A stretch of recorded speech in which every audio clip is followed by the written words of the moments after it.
찬송가 301장 찬양하겠습니다. 지금까지 지내온 것 주의 크신 은혜라. 한이 없는 주의 사랑 어찌 이루 말하랴. 사납게나 주의 손이 항상 살펴주시고 모든 일을 주 안에서 형통하게 하시네. 몸도 맘도 연약하나 새 힘받아 살았네. 물 붓듯이 부으시는 주의 은혜 족하다. 사랑 없는 거리에나 험한 산길을 맬 때 주의 손을 굳게 잡고 찬송하며 가리라.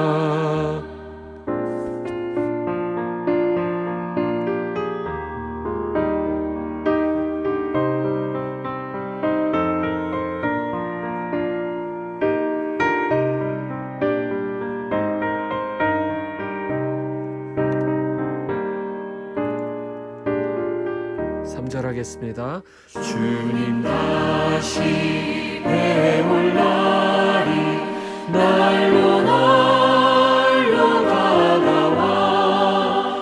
무거운 짐 주께 맡겨 벗을 날도 멀잖네.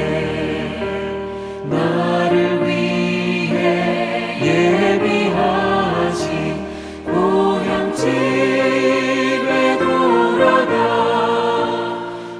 아버지의 품 안에서 영원토록 살리라. 아멘.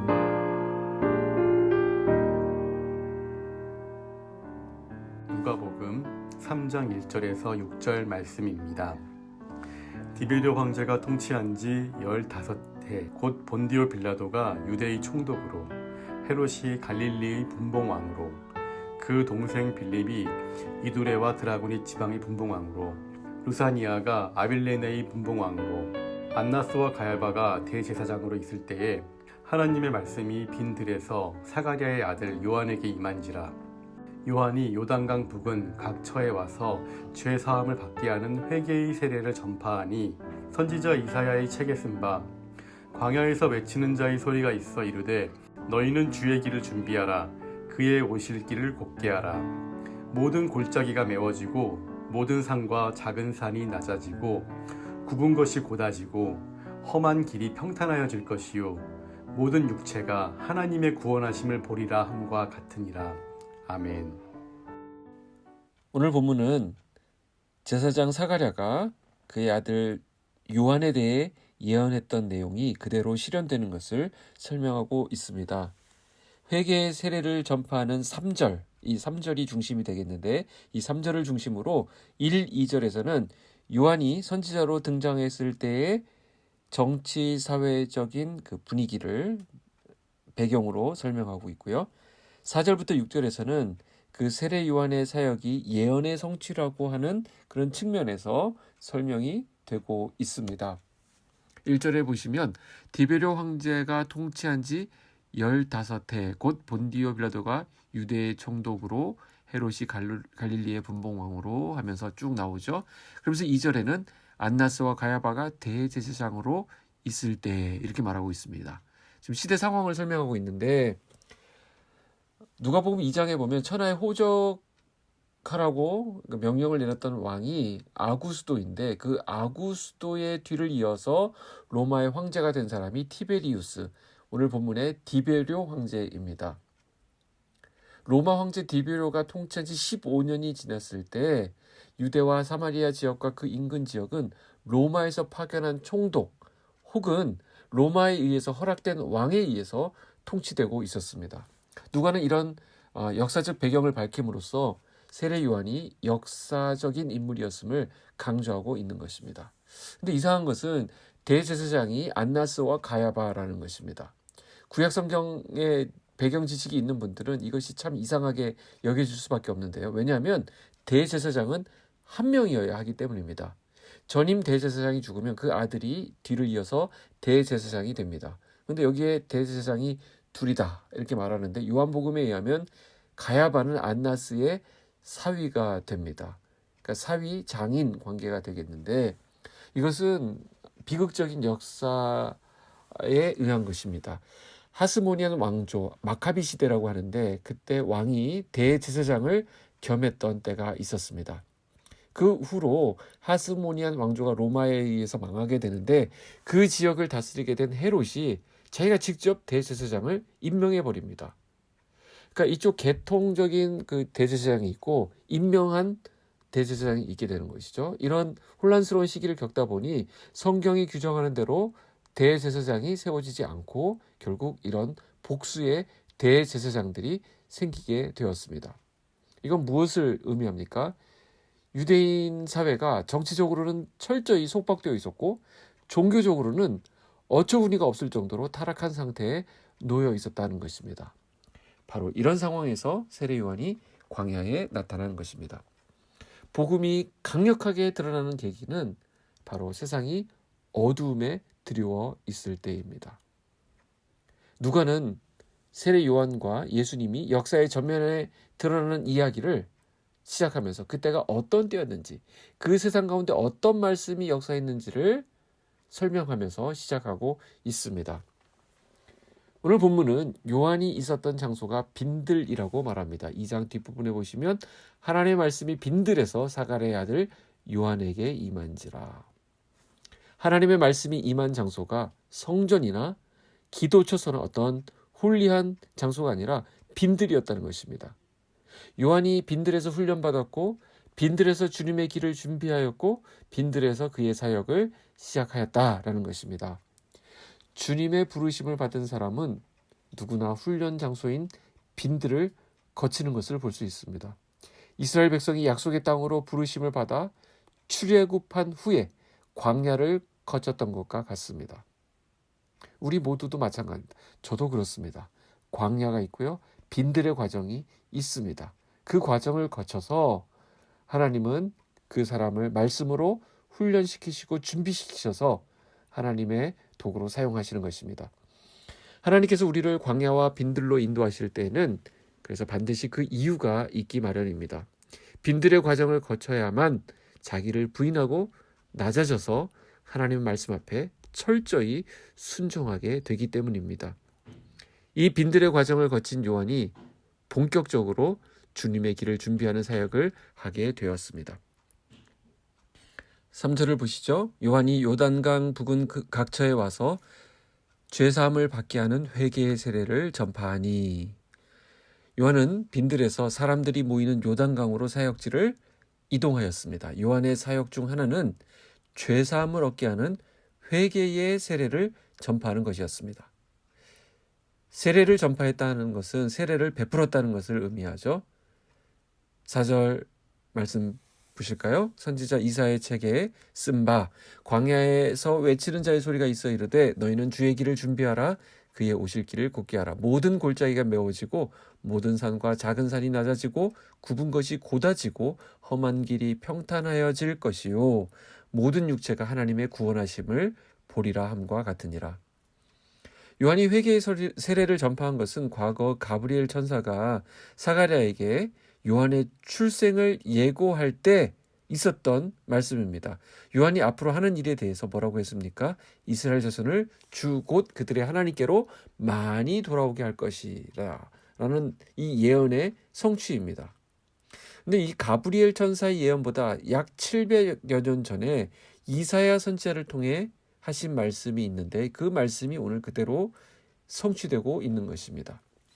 모든 육체가 하나님의 구원하심을 보게 하는 것이 요한의 사명이었다고 한다면 그것은 역시 오늘날 우리의 사명이 되기도 합니다. 모든 사람들이 하나님의 구원하심을 보게 한다는 것은 우리가 주님의 통로가 되어서요, 믿지 않는 사람들이 예수 그리스도를 구주로 영접하도록 하는 것입니다. 오늘 우리가 존재하는 이유가 무엇입니까? 우리는 이 복음이 그들에게 증거되어 우리를 통하여서 그들이 주님 앞에 돌아오게 하는 이 사명을 우리가 받고 있는 것입니다. 이 세상의 유일한 소망은 오직 예수 그리스도밖에 없습니다. 그래서 예수 그리스도의 복음은 언제나 전 세계의 정치, 경제, 사회, 문화 모든 영역에 영향을 미치는 것이고요. 그 세상을 변혁하는 힘으로 자리매김해 왔습니다. 복음이 닿는 곳에 변혁이 일어났습니다. 물론 세상이 기대하는 방식은 아닙니다. 그래서 예수님은 마치 겨자씨가 서서히 자라서 결국에는 새들이 깃들이는 큰 나무가 되듯이 처음에는 눈에 잘 보이지 않지만 본질적으로 세상을 바꾸는 힘이 바로 복음 안에 있다는 것입니다. 우리 안에 복음이 들어와서 우리가 변화가 일어나게 되는 것입니다. 세례 요한은 선지자 이사야의 말씀을 성취시키는 자로서 등장합니다. 누가는 이사야 40장 3절에서 5절까지의 말씀을 그대로 인용하면서 이 말씀이 요한에 의해 성취되었다라고 이야기합니다. 암울한 시대, 어두운 시대, 바로 이때 요한은 회개가 무엇입니까? 돌이키는 것입니다. 그 돌이킴을 선포하고 있는 것입니다.